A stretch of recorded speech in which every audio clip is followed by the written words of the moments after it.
Hey, everybody, and welcome back to another exciting episode of Mainstream Mondays here on Horror Film Lovers. I'm your host, Jonathan Moody, and I've got my co-host here. How you doing, John Board? I'm doing fine, thank you. How are you? I'm doing great. I'm doing great. So we're here to talk about Urban Legends, the 1998 movie that I guess was around the same time that I Still Know What You Did Last Summer. It came out, so that's interesting. Kind of competition for each other. This was a slasher film, sort of, once again, kind of inspired by Kevin Williamson. And Kevin Williamson did Scream, and this felt very Scream like.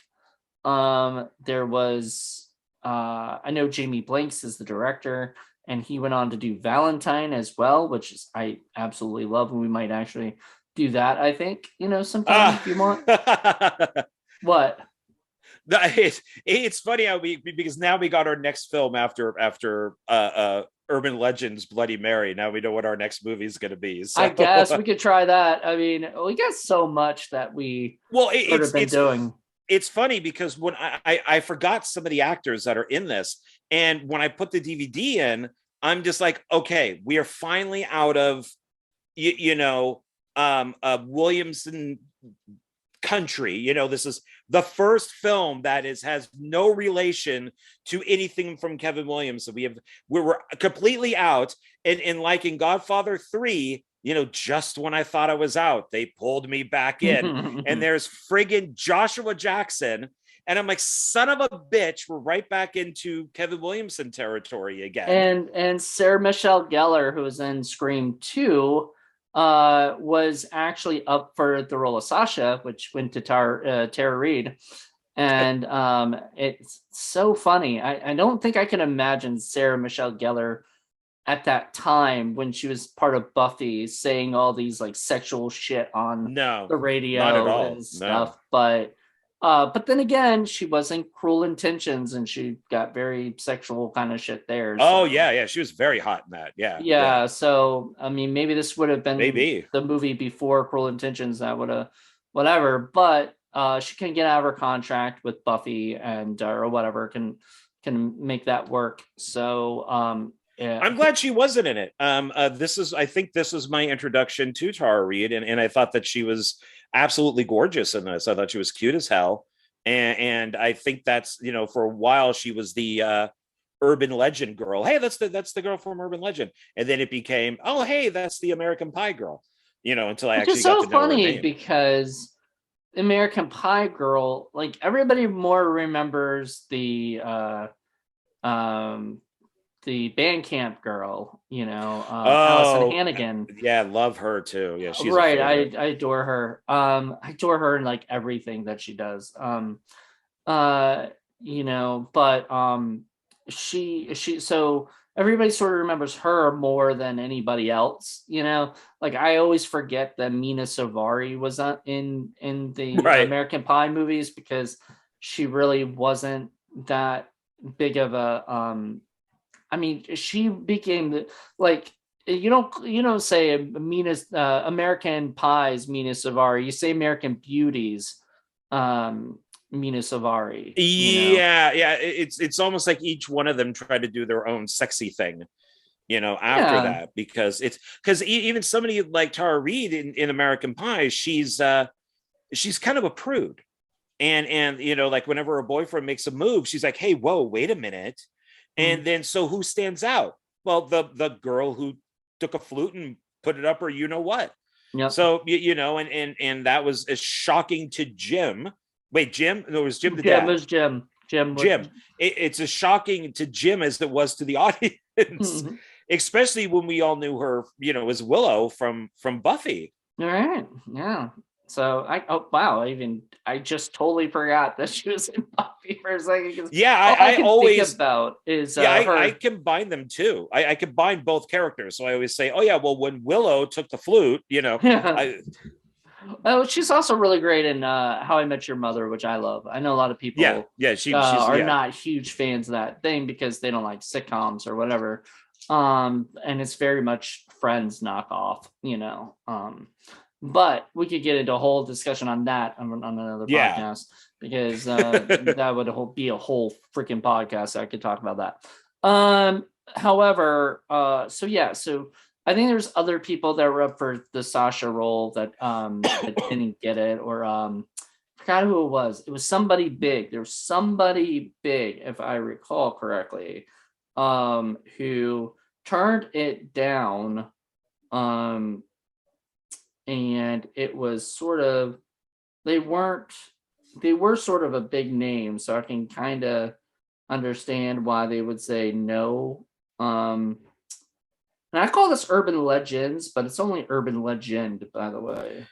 Yeah, Um, I get, I get, yeah, urban legend, and then they do a sequel, so they add the S. I don't know why they kind of kept the S for the third one. I guess maybe because it's a sequel.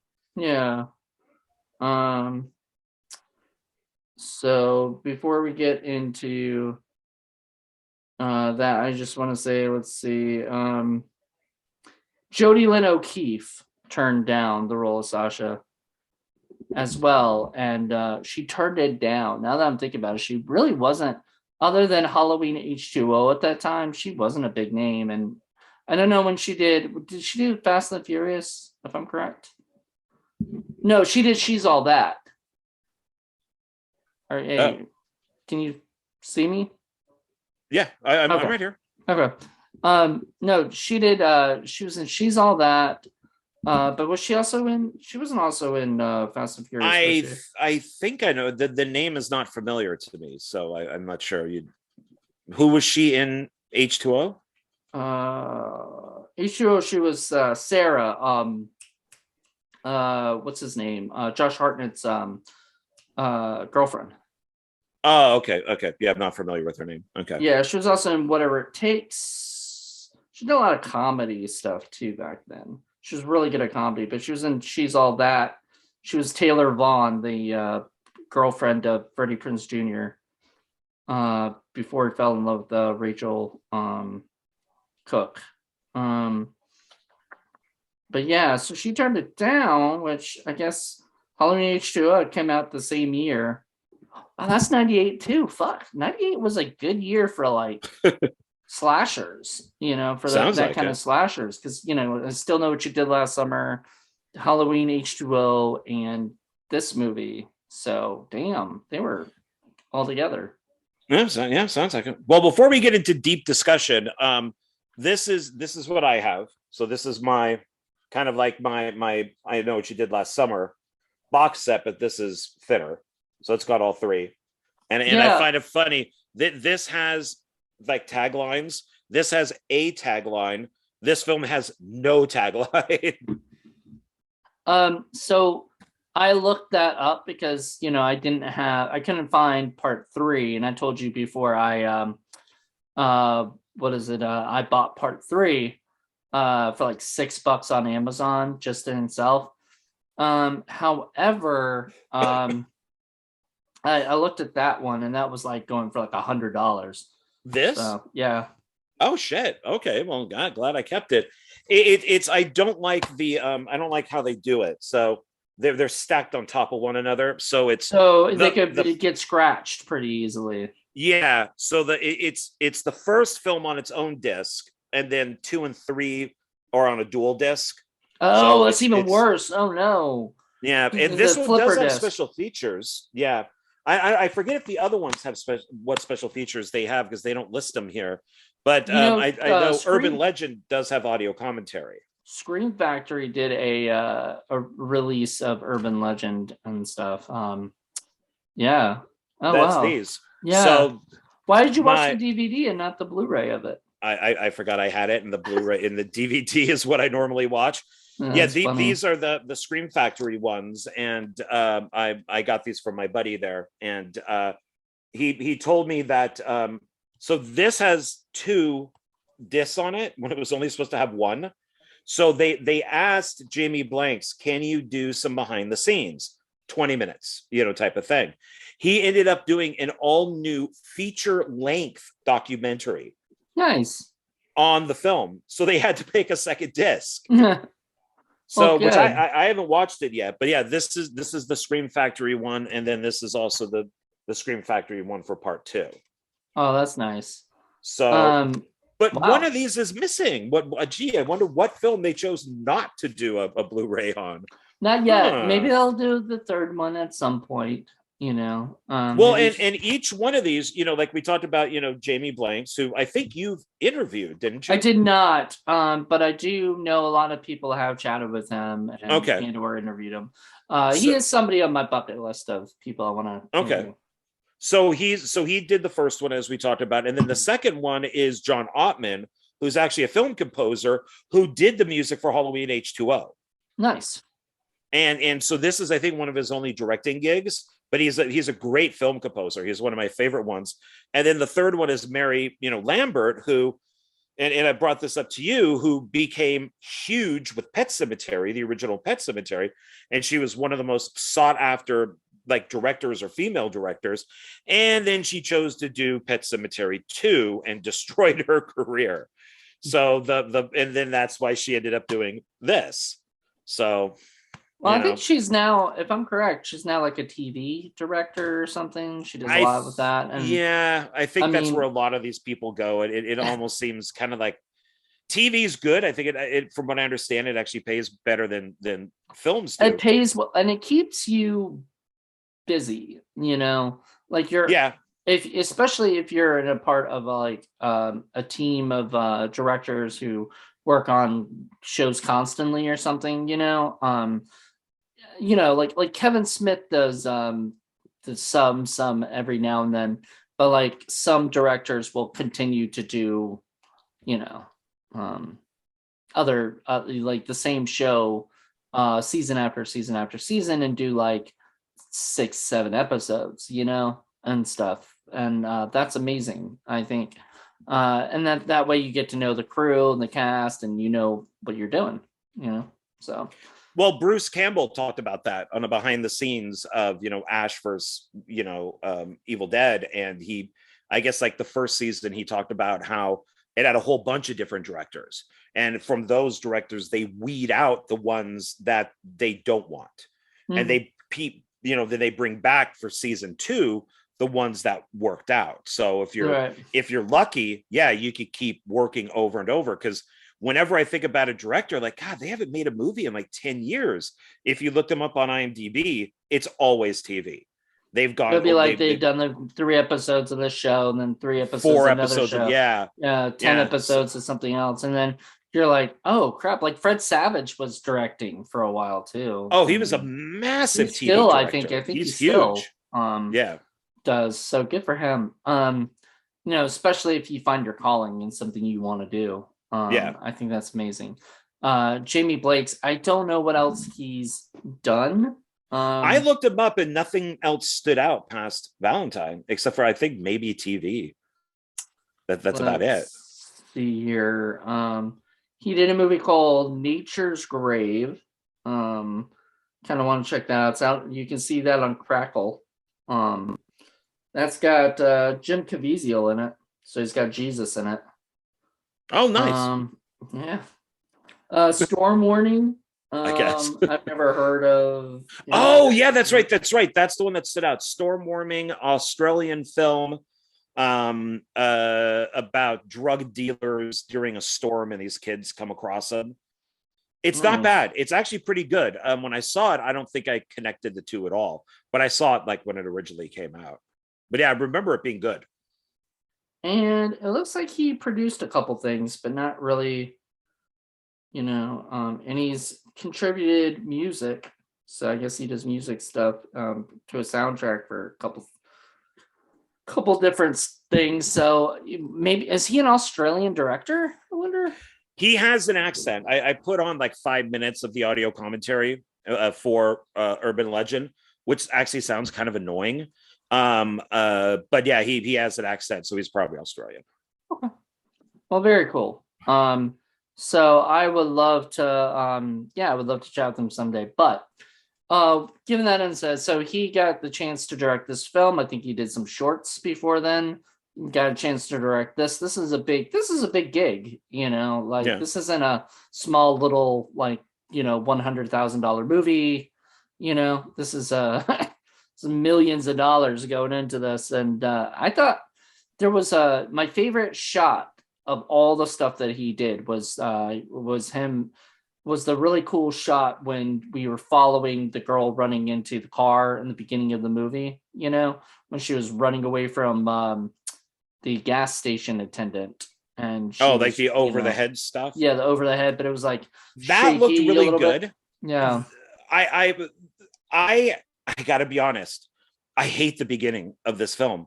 Really? I yeah, because it's visually nice.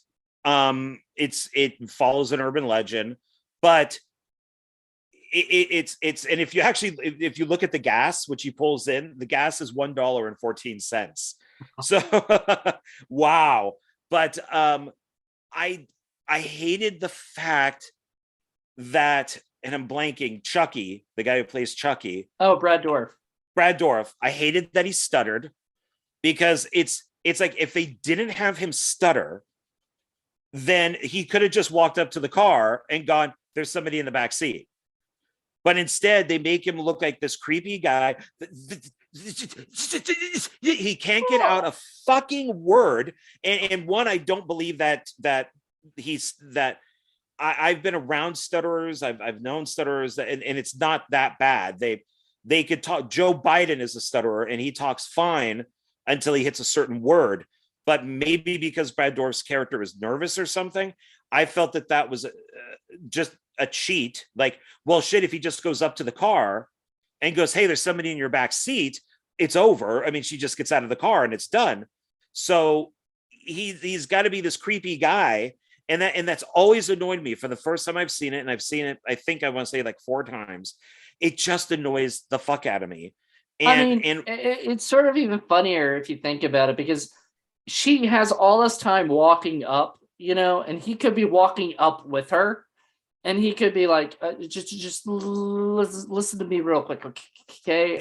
back seat, There's something. someone in your back seat because he didn't even need he. I mean, him pulling her away to tell her that the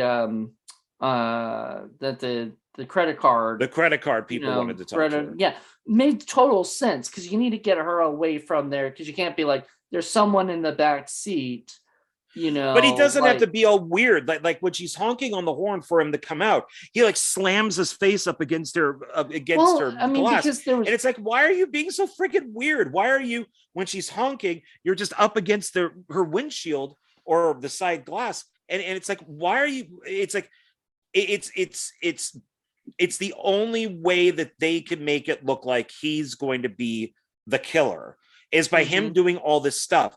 She one, why did he take the phone off the hook once she gets inside? Because then that makes her freak out even more. Leave it on, have him close the door and say, wait. He could get out like a piece of paper and a pin and I mean, go, somebody's in your car. And you're it's, saying all these things, but then there's no horror, you know, but that's the elements. thing. That's why I think it's so poorly done.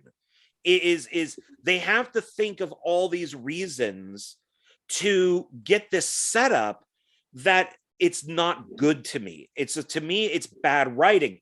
Even when she gets killed in the car with the axe, how is there any room for somebody to swing an axe, especially Rebecca Gayheart, Right. spoilers, sorry, who's five This seven. movie's definitely gonna have some spoilers, Oh or this yeah, review. definitely. Yeah. But it's old enough. You guys should have seen it by now. But Go watch there's it on no, Tubi. yeah, there's no way that she would have had enough room in that car to swing the axe and actually cut her head off. There's no way. Why not just shoot her? Well, yeah, I mean, they do a couple things that are just ridiculous. You know, I think I even told you, and we had like a discussion online about the fact that she like gets shot and she goes backwards or whatever, but that was so like that gun wouldn't have made her go like fly like that, you know, in my mind, And she you know. flies. I I mean, mean, she flies. It she's in was front of that window, but she's a good 5 feet in front it of that it window. reminds me of like Desperado, where like I'll tell you when Desperado first came out, my dad and I watched it together, and my dad said, "Nope, I can't watch this anymore," and left because his thing was when you have a gun this small, like this, right, and then you shoot somebody and they fly backwards, it's fake. Now, obviously, it's fake. It's wires, right? To make them fly back. They're not going to be Right. able to just fly back like that. So, what takes him out of the movie and takes probably other people out of the movie is when you see somebody go like this, but then the person firing the gun just sits still. That's fake, because if that person's going to fly back, it's the other person shooting is going to fly back. So what's her name, who probably has never fired a gun before that I know of, Alicia Witt's character, she Yeah. never fired a gun before, and then she shoots she shoots Rebecca Gayheart, if I'm correct. Yeah, And yeah. She shoots her yeah, at the out the window. out the window. So it doesn't make any sense that a person who's never done that is not going to have like a kick if she's making that girl get kicked out the window. So things like that, it's just those little things are kind of what make Hollywood movies shitty in a way, like it's not, I mean, in my Well, opinion. yeah. I mean, it's well, something like Desperado is a comic book movie. Right. I mean, so you expect that type of thing to happen. If you're watching Predator and Schwarzenegger and all the guys around him have muscles out to here, and they're firing these giant machine guns that they're kind of attached to, there you can expect them not to fall over, because they're huge. And once again, Predator is even like a comic book movie. But when it's something that's more like this, yeah, the gun would have a kick. Right. So she would probably fall back, especially when you look at the sizes. I mentioned this to you before we started this, is I've now been looking at these movies a little more clinically than I would have before. And that really kind of started with Scream. And what I've realized in all of these, Scream, I Know What You Did Last Summer, and as I'm sure we'll continue through the urban legend films, is what an utter waste of time. What an absolute waste of time when these people could have just killed them in 2 seconds. Most of the time What? it's talking What? and stuff. But why are all these? Why? Okay, so you're hiding in the back seat. She at the beginning of Urban Legend. To get back to that, and why not just shoot her? Why use an axe? Why shoot her? Okay, so the amount of work that Rebecca Gayheart would have had to go through to get to that college to become her best friend, what an utter waste of time. Just walk up and shoot her. And another or thing, something. that's so funny is like, okay, so this all starts right with Rebecca Gayheart killing the friend of Alicia Witt's character. Yeah. Melissa or something, or Michelle, something like that. Yeah. Whoever starts the movie, right? The chick that starts the movie. She kills that chick because of the girl in the back seat, urban legend, right? Right. So she was enrolled in a folklore class with Alicia Witt, like they were best friends in this, class together.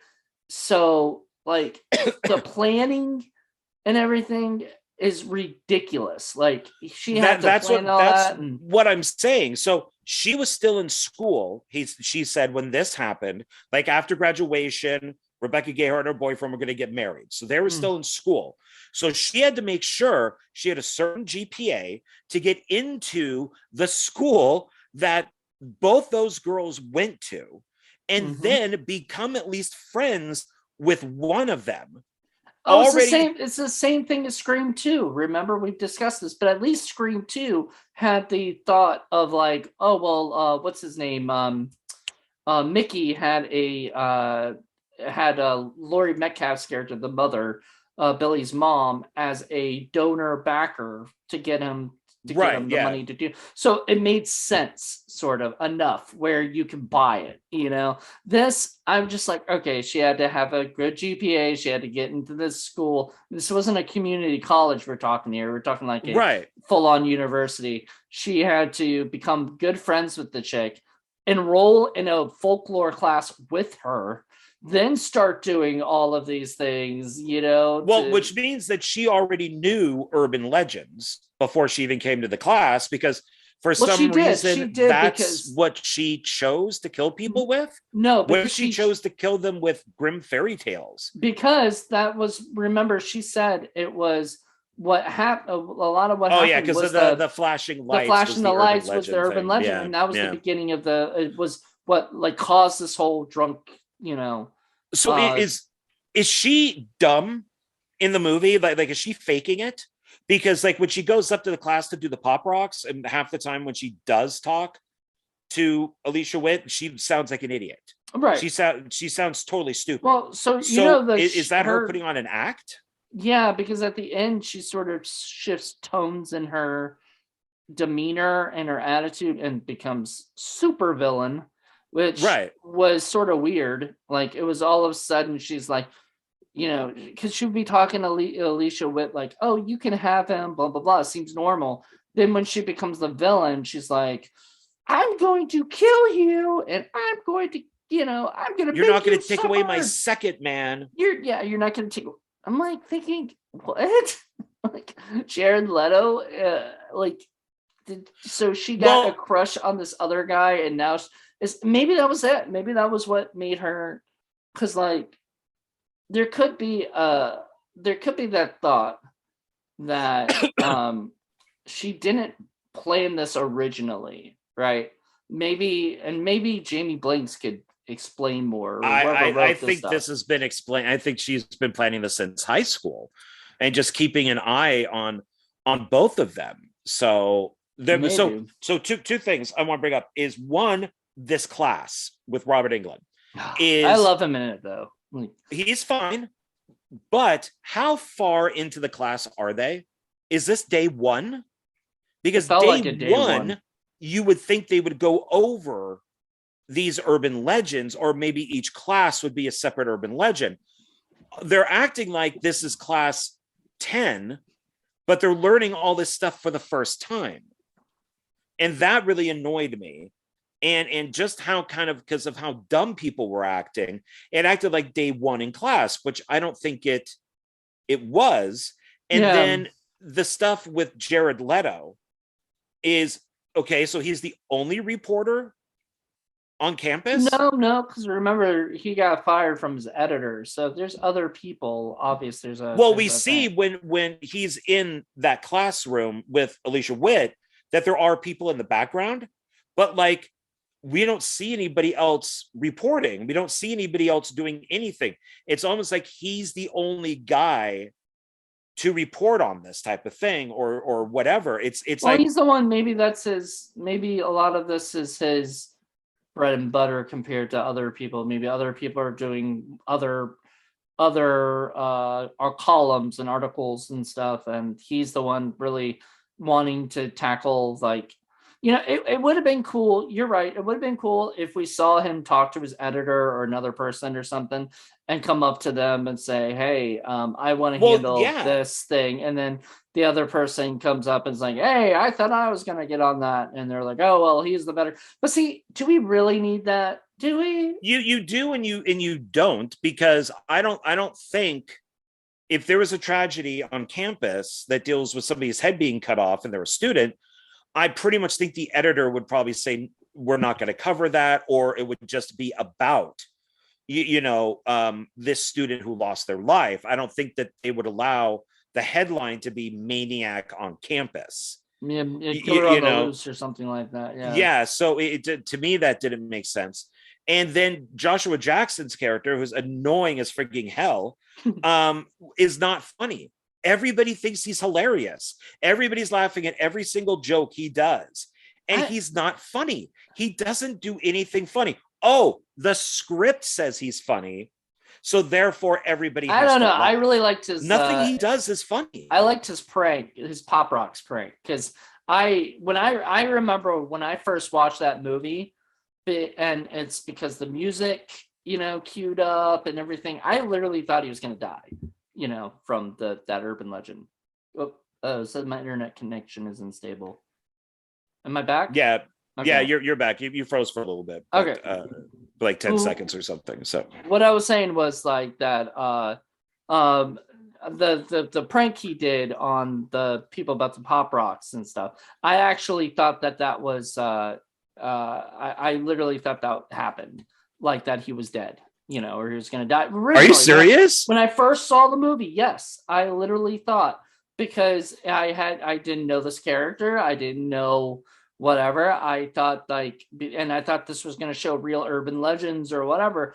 I thought they got me but I was like, Wow. I was not even 18 yet, But it's so not genius. What is it? The guy who played Lex Luthor, he sits there and calls it genius. It's not genius. but maybe it's 1998 it was genius. I no, don't it's know. not. It just he's not funny. Nothing he does is funny. And I have a feeling it was one of those film sets where whatever an actor did, people had to laugh. Right. And it's probably in this case, it's that everybody, oh my God, oh my God, your character is so funny, your character is so hilarious. It's no, Matthew Lillard in Scream is funny. Mm-hmm. He is funny. This character is not funny. Well, and they try so hard to make, and he's such a sleazeball too. That and like when he's out at Lover's Lane or whatever, with Alicia, what's her face? Alicia Witt, yeah. What did she think was going to happen with him? This is the type of guy who he is, that he's going to make up some story to try to get into her pants. And she was like almost surprised by it, because she goes, oh, you almost sounded human. And it's like, really, what were you expecting from this? That scene was a little bit ridiculous, because they were parked in a forestish kind of area where it would be like sort of like there. Yeah, with no one there.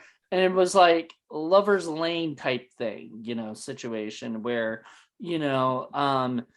she had to think like, this guy's gonna try to put the moves on me, right? Like, why is he? I would think so. Because he said, like when he comes to the door, he's like, hey, do you want to go out? Do you want to just go and talk and blah, blah, blah, right? And I'm like thinking, why do you need to drive out to a park, an abandoned park, to talk? Like, why can't you just walk around somewhere on campus? Like that right there. Because he was going to use her being sad to get into her pants. Take advantage of her. Yeah. But she should have known anyway. And plus, she should have said, there's she already knew somebody had died. Like her friend, her best friend from whatever school and shit, back in the day, died. And this is not the time to go driving and parking, and then she should have said no.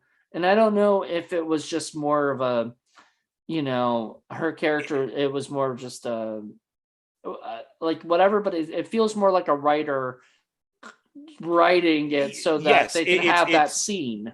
Exactly. That's exactly what it is. Just like how they did the gas station scene at the beginning. Right. Okay. Well, we got to use the urban legend, hook thing. So what do we do? Okay. Well, he comes and asks her if she wants to talk. She says yes. Okay. They're going to drive out to his place where they have trees. Okay. He makes a move on her. She rejects him. He goes to take a pee. He gets the noose around him. And I'm sorry, Rebecca Gayheart is not going to be able to do all this. I'm sorry. I just cannot believe this type of stuff. And she's way too thin. She's way too short to do this. And then, yeah, it's just a way of getting him to hang and then have her look like a nut job. Right. When she tells the police and everything. And how awful is the campus security? One, why is there only one campus security cop? And she's completely inept. She's watching, a Pam Grier film, and she's aiming the gun at the screen, and her finger is on the trigger. Yeah, Your finger has to be like this. yeah, you can't. It's not. Was it trigger safety or something? Yeah, and she's just aiming like that. So I I mean, got her in finger. so many. Okay, I have a picture of me with a paintball gun, from Sasquatch versus Yeti promo that I did. So I have a shot of me with the paintball gun. My finger is actually on the trigger, and people always say, always every time they see that, they will say, trigger safety, you shouldn't have had your finger on the trigger and stuff Yeah. like that. And I was just like, well, first of all, I didn't know that. But second of all, it's a fucking paint gun, like paintball Well, gun. they did the same thing to me, Facebook, and it's when I did my scene for Easter Bunny Bloodbath 2, and I was channeling John Milius, the director. And so I had my beard and the cigar and the asshole sunglasses, and I'm holding the gun like that, and Yep. which is right next to me. And then I think I have like the cigar in one hand and the gun in this. And people are like, "Oh, you know nothing about gun safety. You know nothing about guns at all." And it's like, well, one, it's true. I don't. I don't even believe in the Second Amendment, and I don't own a gun. But I don't really know anything about guns. But that's also part of his character Yeah. of who I was playing. Is this guy is just one of those guys that has his finger on the trigger, and but people weren't accepting of that. So that scene kind of annoyed me because her finger's on the trigger. As Alicia Witt comes in, she turns around and she could have shot her. Yeah.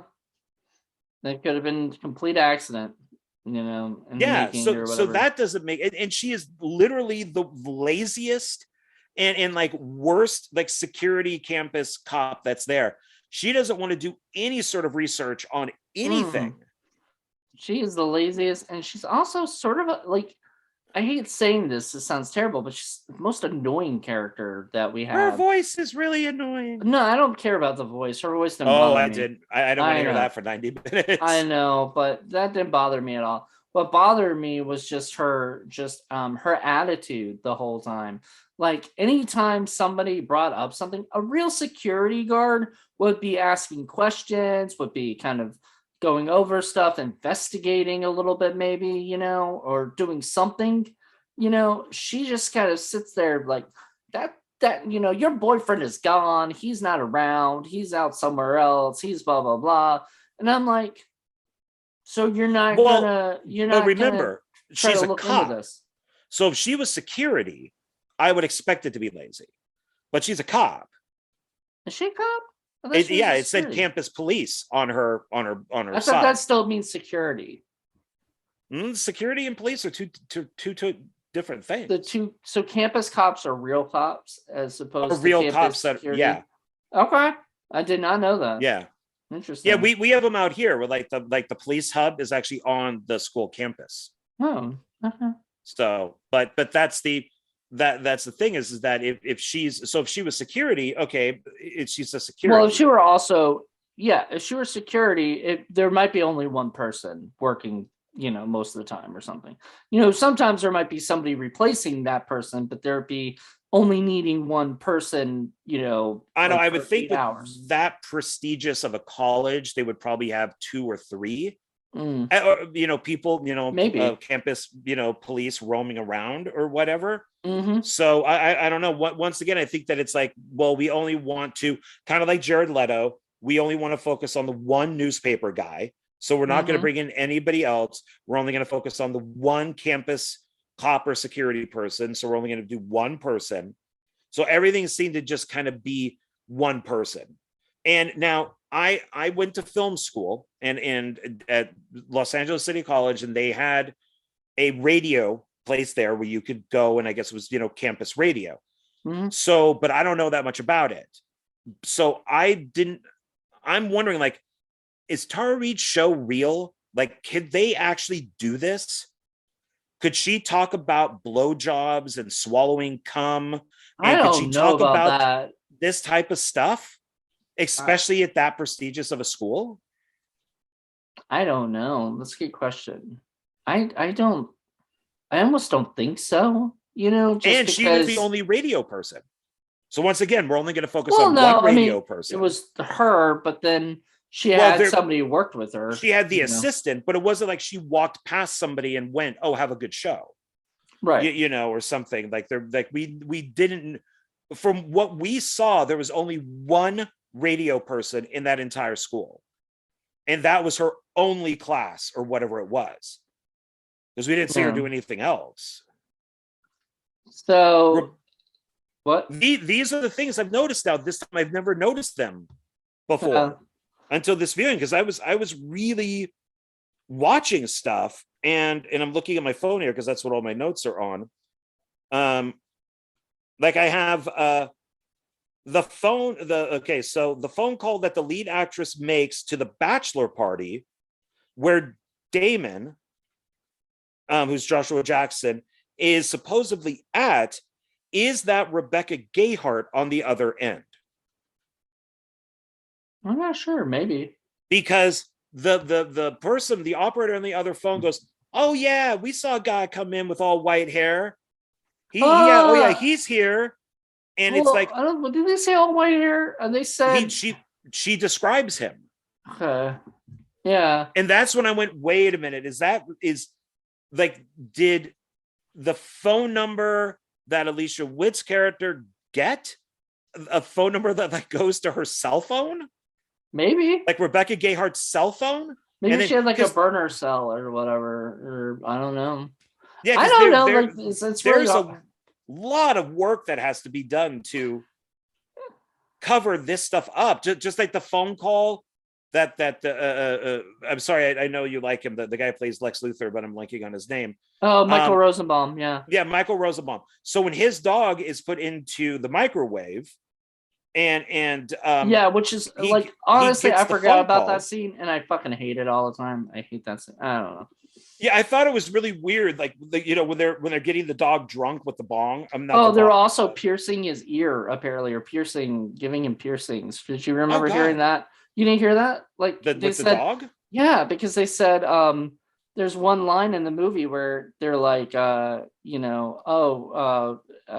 what's this Hootie's gonna get a piercing, and Oh they God. looked out and they go, but he's a dog. And he was like, that doesn't mean he can't look hip. And Oh shit. Okay. I'm like, oh shit, like okay. No, And that's not cool. yeah, and then they're like Give him a nice collar. feeding him like alcohol and shit. Like they're Yeah, they giving got him like the the bong, tube. Yeah. yeah, beer bong hits and stuff. And I was like, you're torturing this poor real dog. Yeah. Well, and so I kept watching, knowing who the killer is, Yeah. Rebecca Gayheart, throughout the whole film. Like, where did she disappear to? So now that's her, I'm guessing, on his cell phone. Yep. When she As a talks about man, the dog. it was a man's voice. Yeah, it was like an altered voice. It didn't even sound altered. It sounded like just a regular man's voice. I don't know.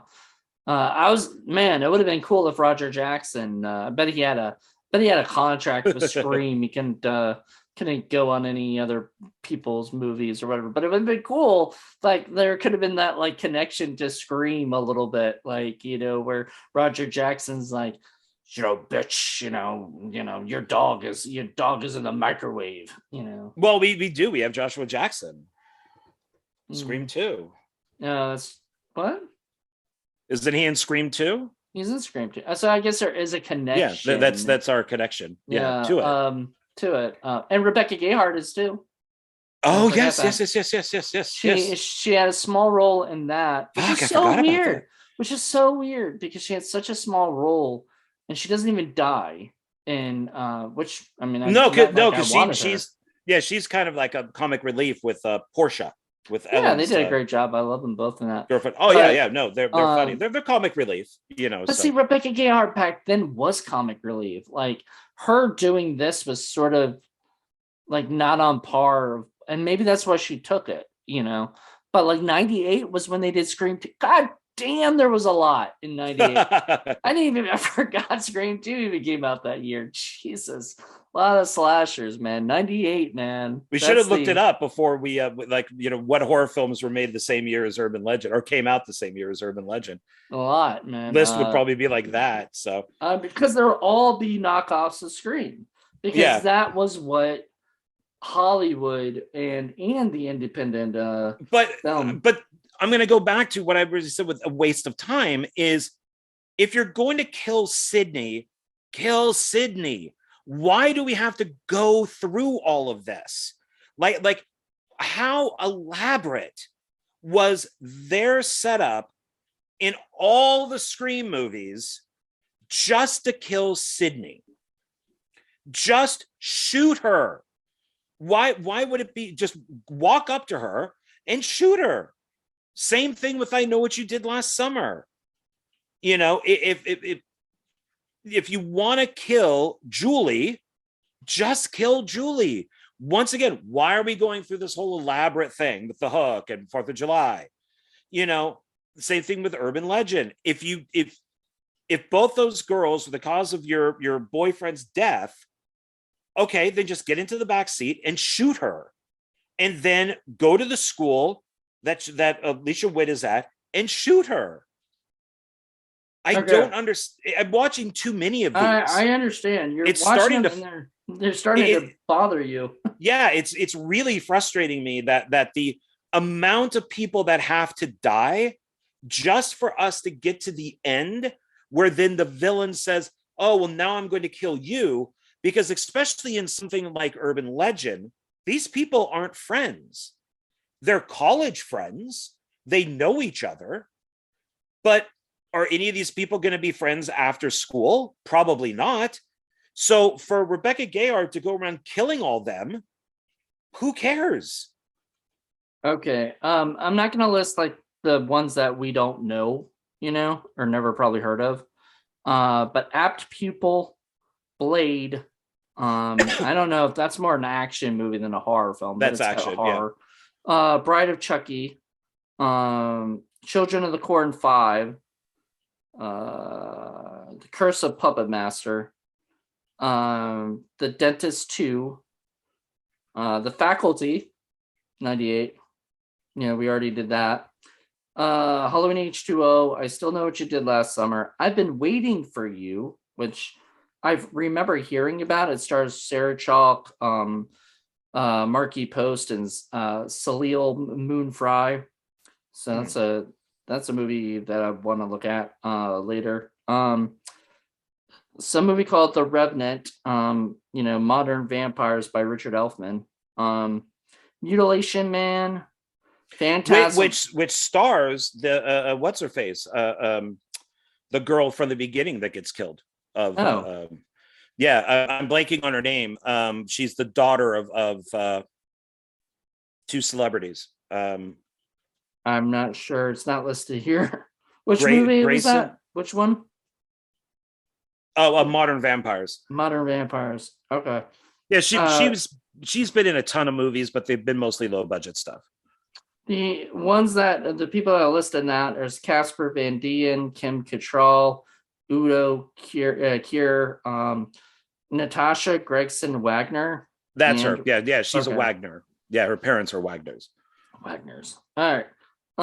Then Phantasm 4, Oblivion, Phantom of the Opera, starring the Dario Argento Phantom of the Opera. The Prophecy 2, Psycho, Gus Van Sant Psycho. The Ringo, Sometimes They Come Back for More came out then. A lot of sequels. A lot of sequels. Then Urban Legend, John Carpenter's Vampires, and Witchcraft's 10. So there were a couple more that were ones that I've never heard of, so I just didn't mention them. But those are the ones I heard of, were there. So that's a lot. A lot, yeah. And this sort of feels like, at that time, this was a paint by numbers Scream movie. A studio said, Yeah. "Give me Scream, but make it about urban legends." And so somebody said, "Let's make urban legend and make it all Which about is a good idea. There, it." It was, I Seven mean, used the deadly sins, so we could do a slasher film with urban legends. Why not?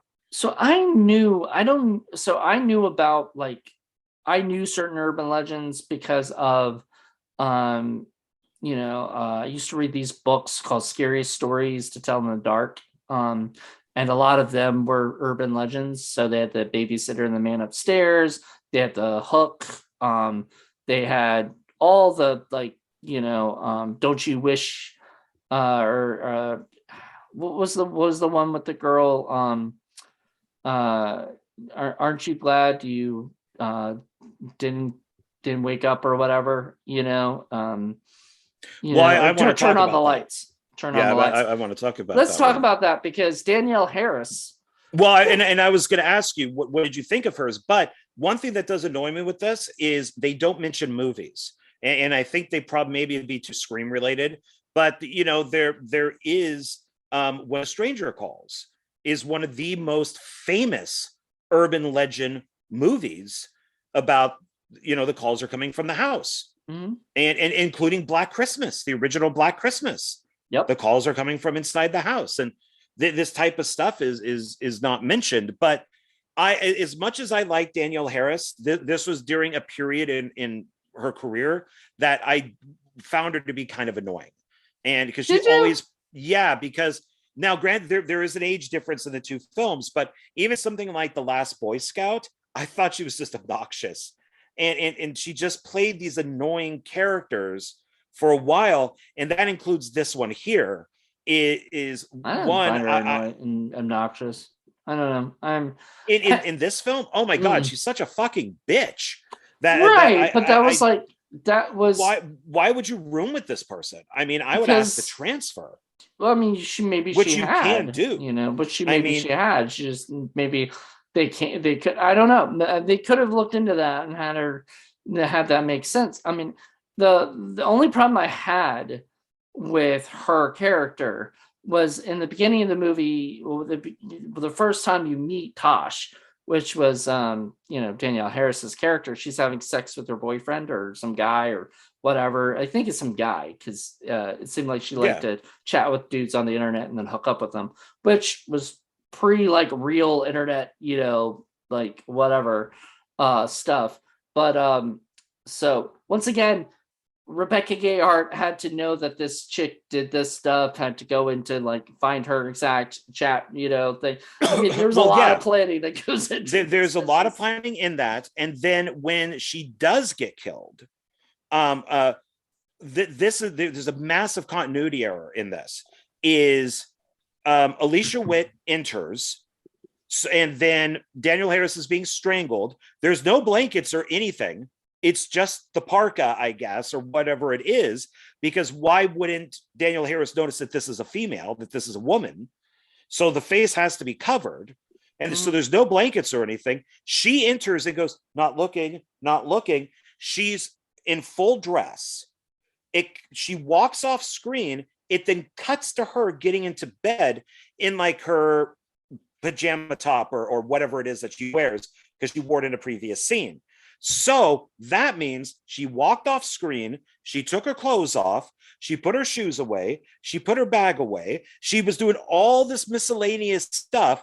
She then put on the pajama thing and then got into bed and put the headset on and never realized that the person that was on, how long was the strangulation, but was on the bed with her, not fucking her, but strangling her.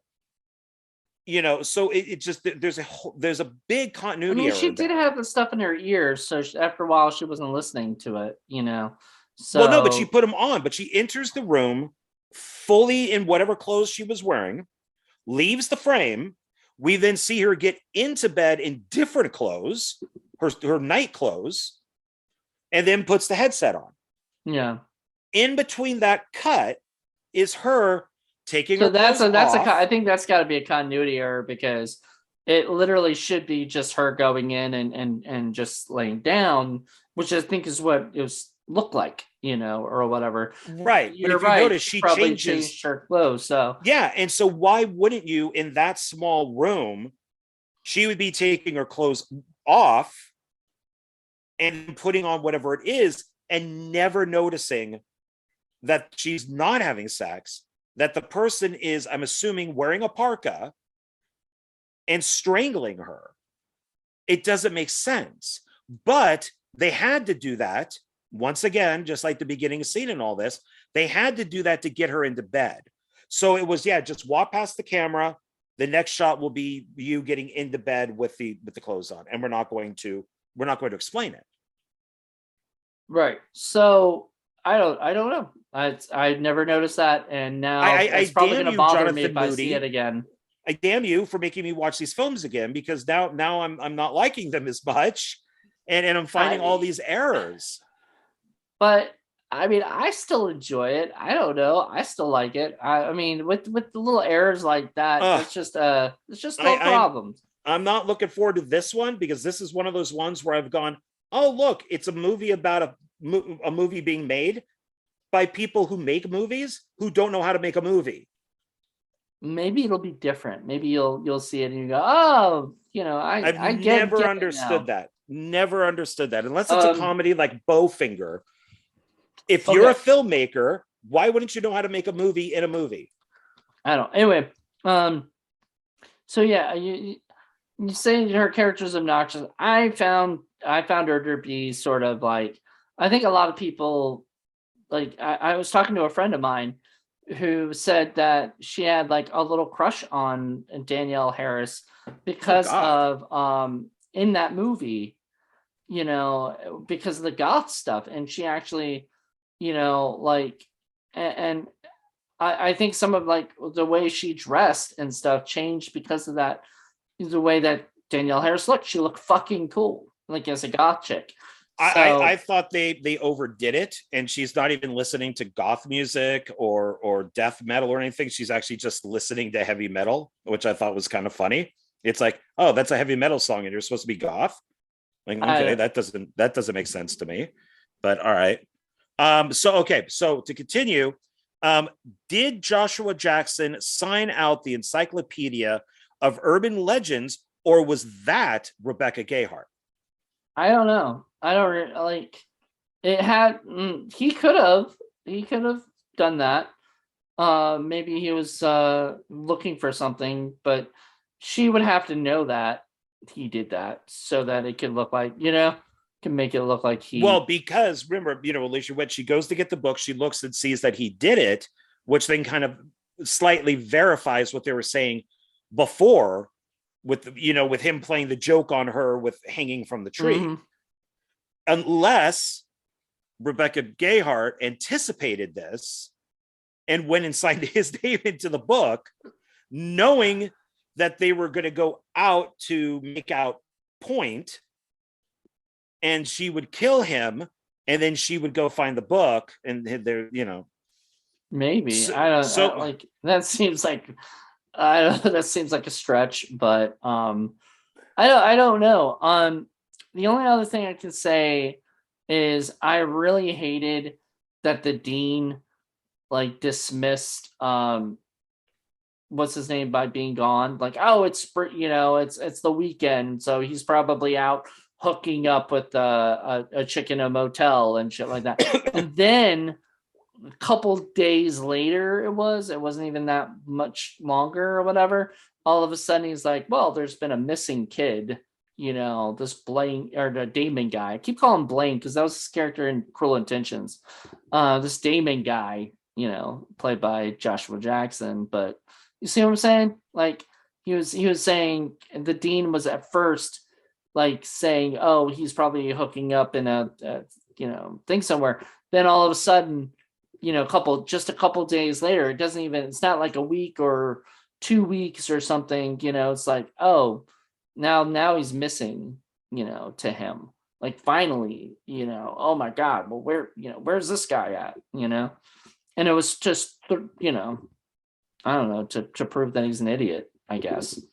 I don't remember. I mean, I remember him saying the hooking up thing, as everybody said maybe he was hooking Yeah. up, including Lex Luthor was even saying, hooking up, but that's you Keep know calling him. What was his character name? I forgot. Michael Rosenbaum's character. Lex Luthor's character. He was some kind of name. but I always take these type of characters like the Parker. Dean Parker. Okay. And he I was he always was dating fucking Tara Reid, and I was so fucking jealous. I was like, damn it! How does fucking Michael Rosenbaum get so lucky? there you go. What, in real life, or are you talking about in the movie? In the movie, Yeah. I don't. Yeah. I, like in real life, I don't know. He probably wanted to. Probably, yeah.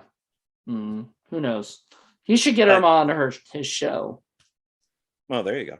No. I always take those type of deans as the as the mayor of Jaws. Is that you can't Dean, we have the big parade coming up. Nothing will stop this parade. Is always the and you can't have bad press because that's such a prestigious school. I keep saying it, and I keep saying it that way because I just don't think certain things would happen there. I mean, you're right, but I don't know.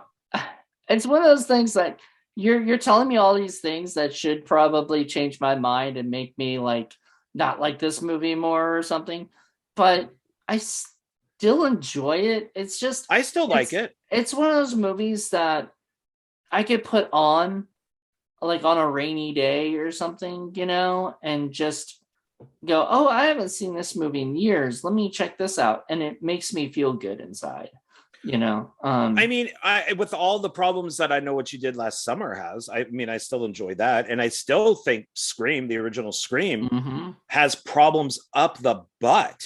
I mean, there are so many writing flaws in that, it's you don't think about it the first time you see these movies, but then, after 2-3 times, you start noticing the flaws. Like, okay, another one is, this goes back to your gun thing. So they shoot Rebecca Gayheart out the window, right? Next thing we see, right, she flies out the window, and then we cut to Jared Leto and Alicia Witt driving in the car. And they have that really shitty line. I really hated that. Like, where's the twist line? Like, oh yeah, I was like, who fucking says that? Like, who? Well, somebody who's in a Scream type movie does. I know, but see, Kevin Williamson can make that work, right? Well, because you're referencing movies and stuff already. This wasn't referencing movies. These are referencing urban legends. Urban legends don't have they have a twist, at the end of all their things, but it's not like this wasn't one big urban legend. I guess that's what they were trying to make it seem. Maybe, I don't know. Yeah, I mean, they threw in so many that. Well. Okay, so wait, I'm going to finish. So it cuts to them driving on the road. Where's Rebecca Gayheart? She was supposedly dead, I guess. Okay, so they leave the building. Do they not check? Where's her body? She falls out of this 2-story, 3-story building, whatever it was. And wouldn't you want to go check to make sure that she's dead? That her body's still there? I thought she looked out the window, didn't she? Like, we don't see it. We don't see.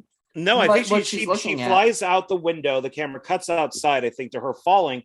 And then it cuts to them, I believe, driving. Now, even if she does look down, they still have to go out the front to the car. So wouldn't you want to check to see if she's dead or not? And she then, from being shot how many times and falling out the window, once again being 5'7" and thin, she was able to get into the back of the car with an axe. Even though there was a gun, she has to use the axe to try to decapitate them, when she could have just used a gun. Or if she had the axe, she could have just decapitated them as they left the building. Yeah.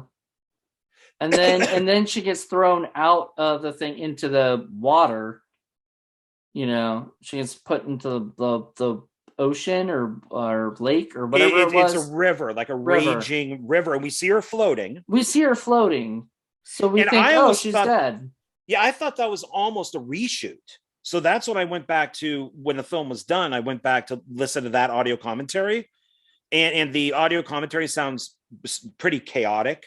So I only listened to like a minute or two because I was thinking maybe this was a reshoot, like she was dead. What do you mean it sounded chaotic? The audio commentary just sounded chaotic. It just sounded like there was way too much talking, there was way too much laughing, there was way too much. Oh, who was on the commentary? The director, one of the actors, and maybe a couple other people. It doesn't say it on here, so. Okay. But it was definitely more than one person. I mean, it might have been the director and the writer, or it could have been the director and one of the producers. But Mm. they do bring up like Michael McDonald a couple times, so maybe he's there.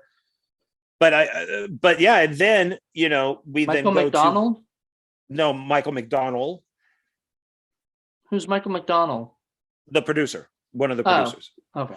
Um, and then we go to the very end where she's okay and she's back at school. Mm-hmm. Now she's back at school hearing about this urban legend. Wouldn't the cop notice her? Oh, you mean the rent-a-cop chick? Yeah. You know. Assuming she still works there. I mean, and she's in part two. She's really the only link in part two. Yeah, I was gonna say I noticed it said like characters based off of in the thing. I don't remember ever watching part two. Like I probably did, but I don't like it's out of my memory, you know?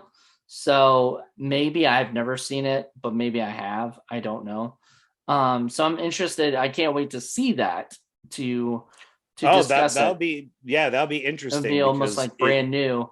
I know I have not seen the third one, and that was because so many people told me the third one was shit. I've it is never.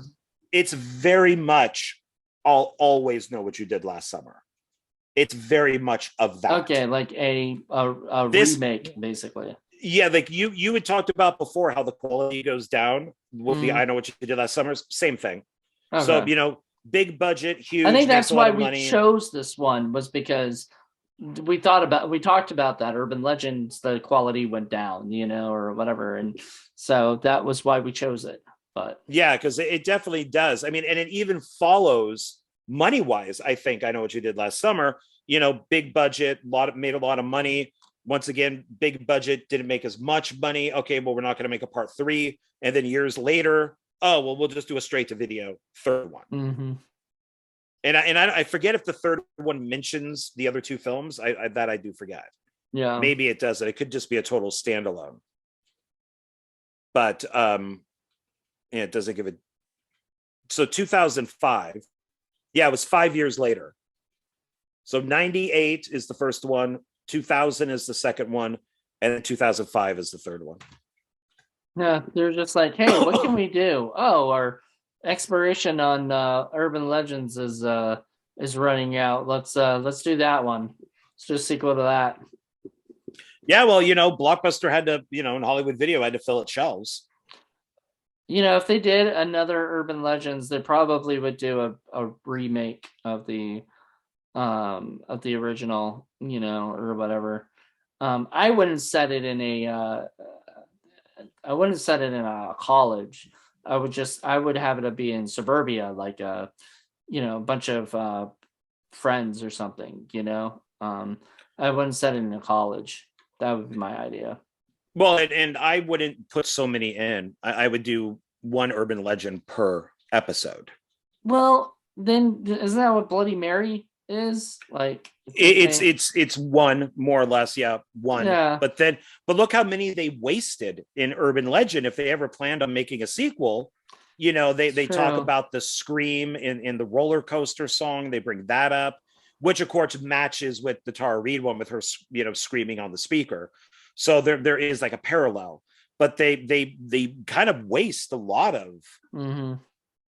They do. No, they do and they don't, because even the Pop Rocks thing that comes back later with sort of, but he they dump whatever it's like cyanide or something, or some kind of like It wasn't even soda. It was like It was like drain cleaner. It was like Drano, Drano or yeah, something. yeah. Yeah. So it So was they sort do of, kind of come back, I guess. Yeah.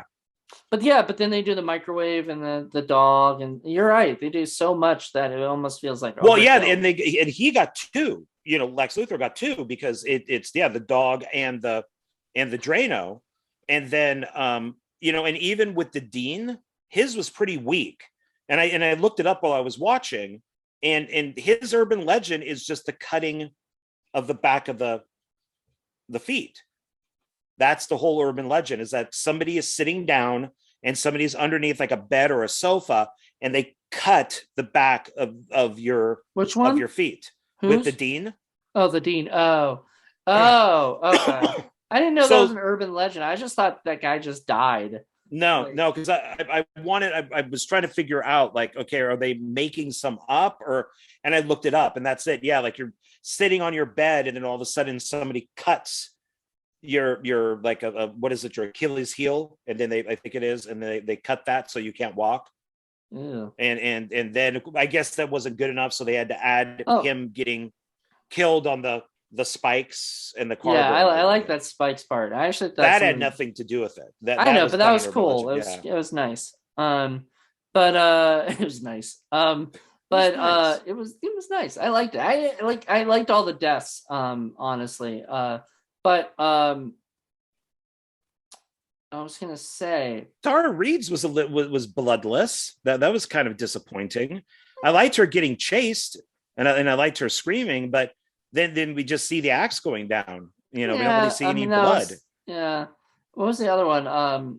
Yeah. What they were gonna Alicia Witt? They were gonna make her have the kidneys, steal the Yeah, kidneys and shit. Which I've always loved that one. I put that in Unlucky Night. Uh, you've seen it. You saw that short.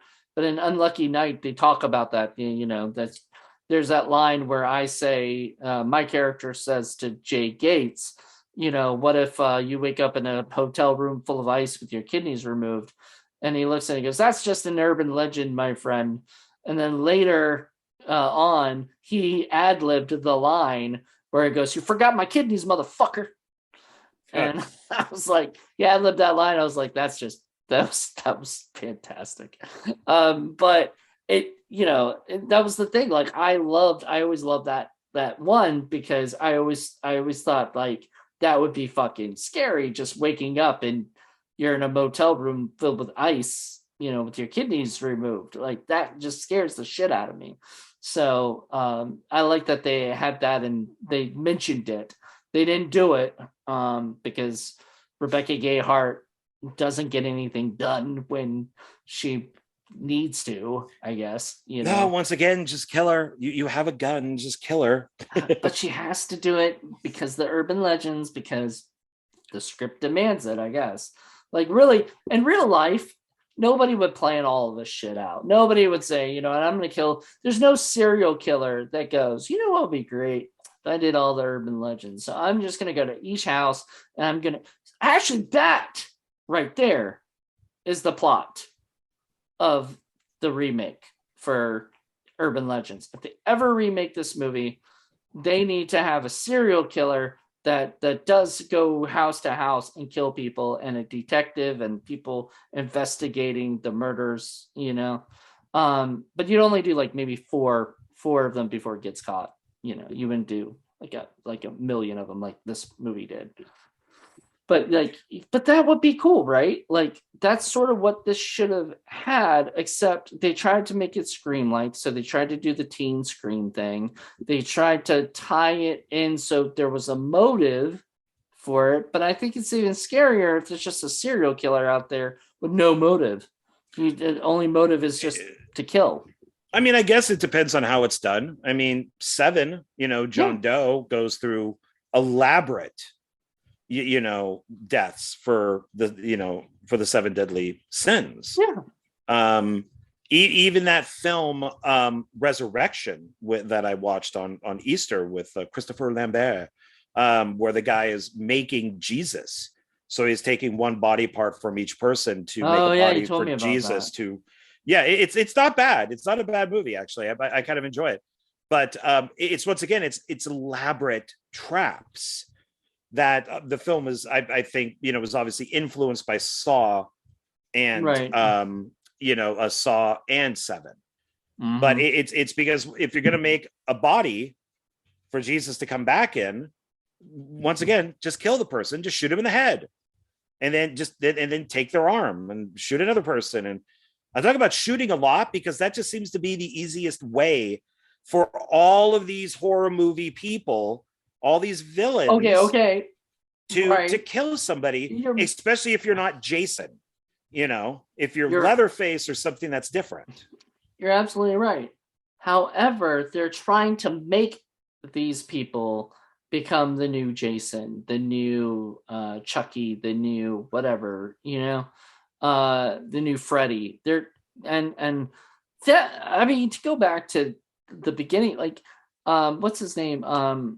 Robert England and Brad Dourif are like huge, icons in horror, and they are both in the movie as, you know, uh, what's it? Brad Dourif is uncredited, and he's just such a small role in a way, but he's essential to the beginning of the movie and setting everything up. As much as yeah, I agree. Him stuttering and him being so creepy was basically supposed to be a red herring or a Yeah. ish kind of thing where you think he might be a killer because he's fucking Brad Dourif, you think, oh man, Brad Dourif's in this movie, he must be a killer, or whatever. And no, he's not. He's just well, a well, they even mention later on that the police arrest him for the girl's beheading, which I guess makes sense for about 30 seconds because all they have to do is find the evidence, and there right. is no evidence. So, then he would be let go. So they Mm-hmm. didn't find the killer because I'm assuming that Rebecca Garrett took the axe with her. Mm-hmm. So there would just be blood. See, that's where they should have had where Wagner would have scratched him. So he's trying to stop her from going outside, and she scratches him and has his skin in her fingernails. So then the cops go, wait, what's this? Let's find this. That's the guy at the gas station. Let's arrest him. Yep. But they have no evidence that he did Mm-mm. anything. No, there's, the funniest thing about these movies is just like it's just a throwaway line, to say, oh, they arrested this guy, but really, I mean, they wouldn't have, by the way, I do want to say rest in peace to the writer. Unfortunately, the writer passed away in 2020, Oh, right before COVID, actually. January 7th, 2020. Ooh, it was a suicide by gunshot. oh wow. That sucks. Um, he was also known for being the creator and developer of Ugly Betty, you know. Um, so that sucks. I didn't know like that he passed away. Mm. And that's terrible. He's he I mean, as much as we're kind of complaining about the writing, you know, I think honestly a lot of it probably had studio interference, People probably said, "Oh, I don't get why you're doing this, please add this in here." Well, that's why I'm not blaming the writer. But like I mentioned with the scene with the clothes, that's directing, that's editing, story is involved in that too. But there it could have been a longer scene in the script. They just said, no, we'll just have her just get in bed. So, yeah, you never know. But I can only talk about and look at what I see on screen. Yeah, that's all You know, anyone can say unless they actually were there, filming it or whatever, Um, but anywho, it's so funny.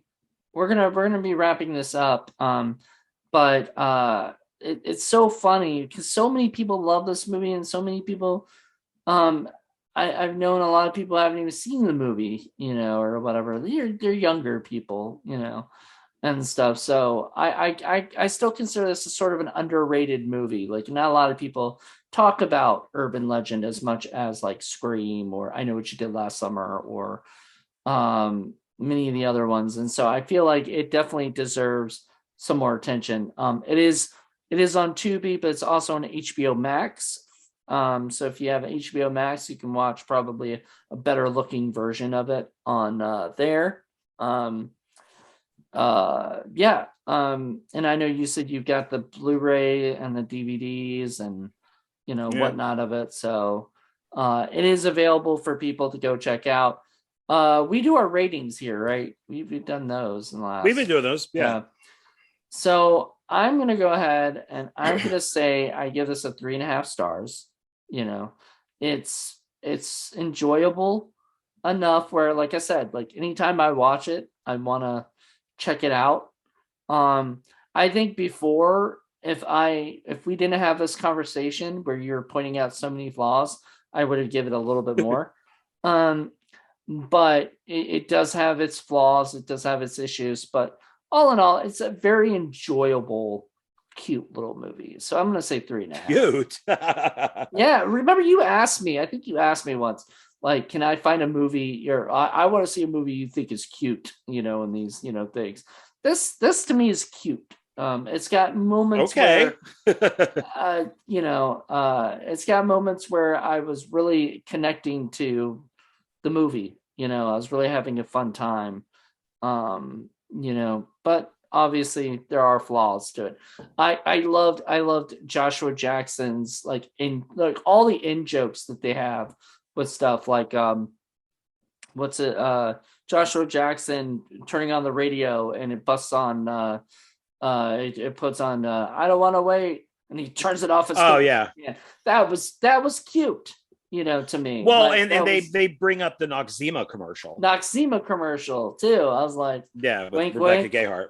But then they're sitting next to the Noxzema girl, and they're not like, hey, you look like the Noxzema girl. They don't say that, but There's some funny stuff in there like that. Yeah, yeah. yeah, it So was we're going out of 5 stars, right? out of five, so 3.5 out of Okay. five.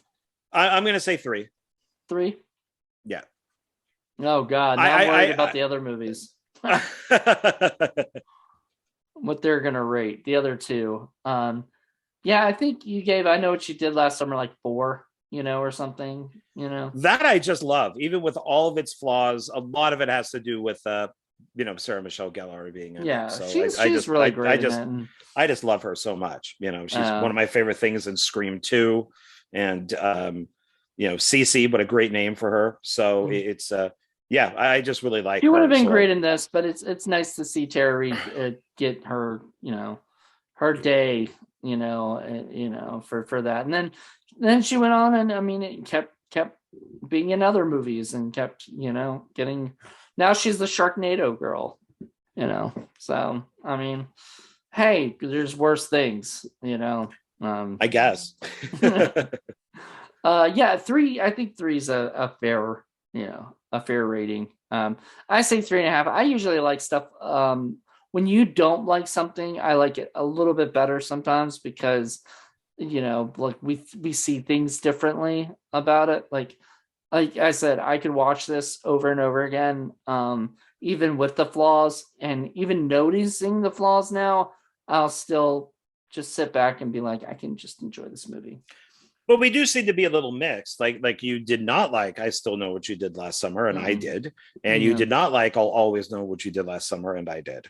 So maybe in this case, you will like Urban Legend's Final Cut more than me. And maybe you'll even like the third one a little more than me. I don't know. The way you're describing Final Cut and it being like terribly made as a movie about making movies, But makes me that goes along with any film, though. I mean, it's so bizarre that, like I said, unless it's something like Bowfinger or Ed Wood, where they're comedies, that when it's a serious film about filmmaking, it's weird when filmmakers don't know how to make films. It's really kind of weird to me Right. that, you know, no, this comes before that and this does this, and you know, it's just like, And wait, you they're guys should, shooting it, you know, so yeah, obviously you're they know. shooting. Yeah, I mean, I don't expect for there to be, you know, 100 lights up, but you know, it Yeah, just, yeah. So usually, I mean, I don't know. I haven't been on a like every other person's set, you know, or even a lot of other people's sets, but I think that films are sort of shot in a similar way.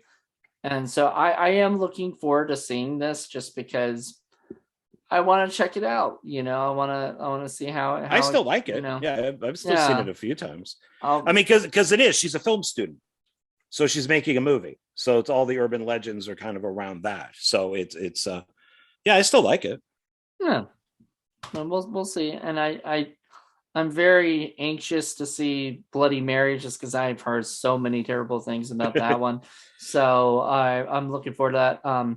And then by the time we get to Bloody Mary, we'll tell you guys what our next one is, or next we might do another group of ones because I like doing the groups, you know. And so, Prom Night, that has 4 movies. no, that's not really Hollywood, like a mainstream, right? Because they Oh, that's what we're mentioned. sticking with. Yeah, it's mainstream Monday. Let's stick with the mainstream movies. It'd be like you could count Cabin Fever in that kind of thing, you know, stuff like that, you know. Well, there's 3 That of those. 4 if you count the remake. Oh God, yeah. Ugh. Yeah, the shot by shot remake. That You was know, awful. God, there's was that bad. The Psychos. You know, there's 5 of them. You know, considering the remake too. You know, so I mean, well, and you know, there's a series, but we're not even gonna dive into that. So that's just too much. But Yeah, I think that we want to try to stick with movies. three or 4 in a series, maybe, instead of Yeah, 3 or going way 4. out. Three is a good number too. I like threes, like trilogies, you know, are sort of more fun. But 4, we could do a couple 4s. But yeah, so thank you guys for checking this out. Join us next week where we're gonna be doing Final Cut, you know. So I'm excited. That's it's so funny that's I think that was one of the first ones to say Final Cut. Now I see the name Final Cut and like all over the place, and all of them are film related, and they drive me nuts because I'm like, can you think of anything else film related to call this like Final Cut? You know how many of there are there? You know, like it's ridiculous. But this was, I believe, one of the first ones to actually do it. So, you know, and it works for the title, I believe. I only know of the Robin Williams movie, The Final Cut, I believe it's called. Oh, is that okay? Science fiction. Oh, and is it set in, is it a movie thing? Like, is it about making a movie or anything? In a way, what he does is that he works with memories, and he comes across a memory that he's not supposed to have. So he like catalogs memories, I believe. I haven't seen it in a while, Oh, but jeez, I'll have to check that out. yeah, it's good because I've mentioned this to other people, and I practically get crucified. Is I don't find Robin Williams funny. I just don't. I don't find him funny like Adam Sandler. I don't find him funny, but I love their dramatic work. Yeah, I you think, told me this before. We yeah, talked about this with Jackie. yeah, in you know, yeah, Final Cut is really good. The Night Listener, Garp, Insomnia. Insomnia, you know, 1 Hour Photo. I mean, he is amazing in those movies. Yeah. Same thing with Sandler, you know, of Spanglish and Punch Drunk Love. He's They're got really a good new at, he's got a new one where he's like uh where's a NBA recruiter, you know, oh thing yeah, I think I and saw something about on that. If Netflix. And it looks good. Like it looks like it's one of his dramatic roles again, you know, and stuff. And he's just a damn good actor when he, you know, wants to when be. he applies himself, yeah. I also think he's a funny comedian. So like I do not. we yeah, that's I don't. okay. I And I gave him a full. Now we're going off on a whole other thing, but I gave his movies a chance. An old friend of mine, we sat down and watched Happy Gilmore. We then watched like The Water Boy. We watched all of those. I think we watched like 4 or 5 back to back to go. What are we missing? What are we not understanding here? Not one, maybe a couple laughs in each film. Maybe that's about it. But didn't get it. Just like he's a man child. This is not funny. And then the same thing with Robin Williams is a lot of times in his comedies is all he was doing was like yelling and acting crazy. And it's like, okay, I don't find this funny. Like a stand-up routine, I don't find yelling to be funny, and so I just never got into it. But 1 Hour Photo is such a great movie, and then Insomnia I watched not too long ago. And yeah, God, he's just amazing in Insomnia. So yeah, it's just All me. It's right. just my taste. My taste. Hey, hopefully the fans of Urban Legend got something out of that and is able to argue with you or agree.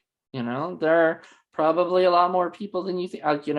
Paul Presents is probably one of them that will agree with you about those guys. That I don't think he likes Adam Sandler.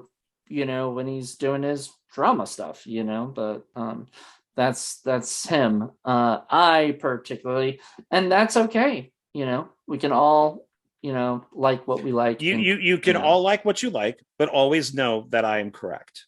So well, there you go. All right. Well, thank you so much, John, and everybody. Thank you guys for checking this out. This was a long one, just as we've been doing lately, but it's okay. It happens. It happens. We get into discussions. If you guys want to find out what we think of the next one, join us next week for a brand new episode of Mainstream Monday. Bye, everybody. Bye.